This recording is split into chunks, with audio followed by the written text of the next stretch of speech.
আল্লাহ তাআলার শুকর, আমাদের দারুল উলুম মাদ্রাসা 2025 সালের চলতি বছরে ব্যাপক পরীক্ষায় আমাদের ছাত্র হিফজ শাখার মোহাম্মদ আবদুল্লাহ ইবনে মাসউদ মেধা তালিকায় তৃতীয়তম স্থান অর্জন করেছেন এবং আমাদের হুফাজুল কোরআন বোর্ডে মোহাম্মদ তাজুল ইসলাম, সেও মেধা তালিকায় তৃতীয়তম স্থান অর্জন করেছেন।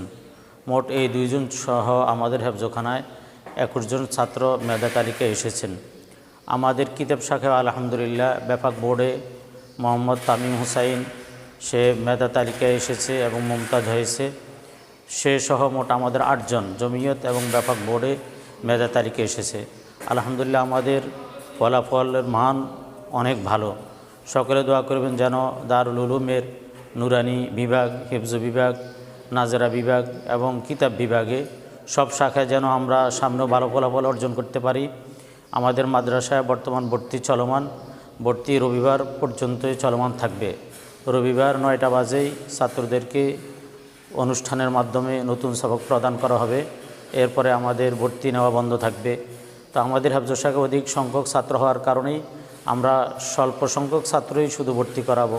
তো যারা আগ্রহী অতি দ্রুত আমরা আমাদের 3 শাখায় 4 শাখায় ভর্তি করিয়ে নিই।